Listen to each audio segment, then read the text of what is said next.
Here's some advice for the brand new wrestling parent. Understand that a lot of wrestling is a feel. So what happens is we drill techniques, and you might even see your kids using those, and they're drilling well and you're pretty excited. But then during live wrestling or competitive wrestling, whether it's in practice or matches, they're not using anything. And you get frustrated and you say, how come you don't do what we learned? Well, okay, let's do what we learned. I'll take them through it again and you will be impressed because they'll be able to do what we learned exactly.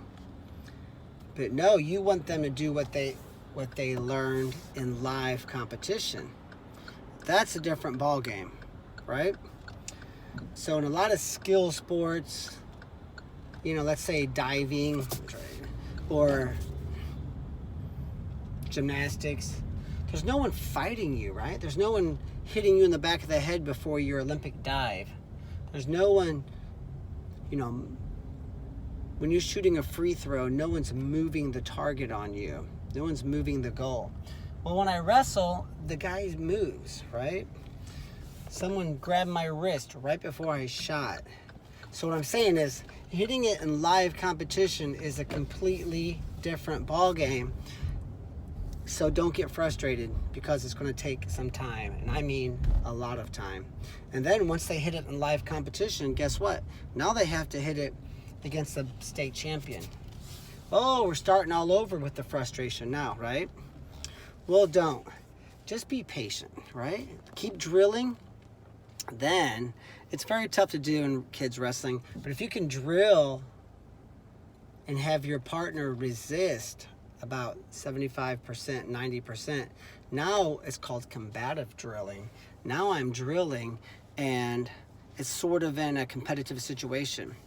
So now we're starting to bridge that gap. So I'm not just drilling or hitting in live wrestling, I'm hitting in a combative drilling scenario. So that's a good tip too. But it's tough to do, especially with youth kids and even the beginner high school kids. But for the most part, keep drilling, get a lot of live wrestling time.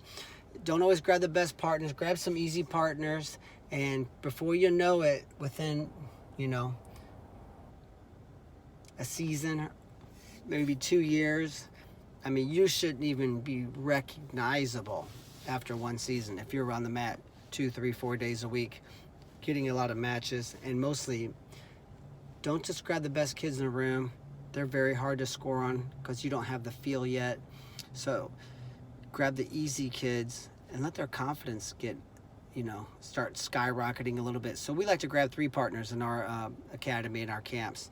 Someone you can pound on, someone that you're even with, someone that can beat you. And now we have 3 different partners we're rotating through, and you'd be surprised what that can do for your wrestling. So don't get frustrated. Understand exactly what's going on out there.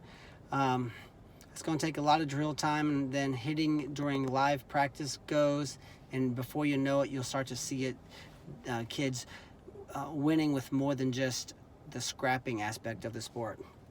But even at a high level, half of their points will come from scrapping and a feel, and half will come with an exact technique.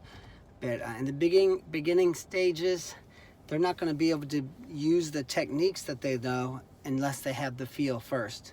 The techniques are more important, but the feel comes first, I think. So there's some advice for you new wrestling parents, and hopefully this helps. Check us out at PurlerWrestling.com.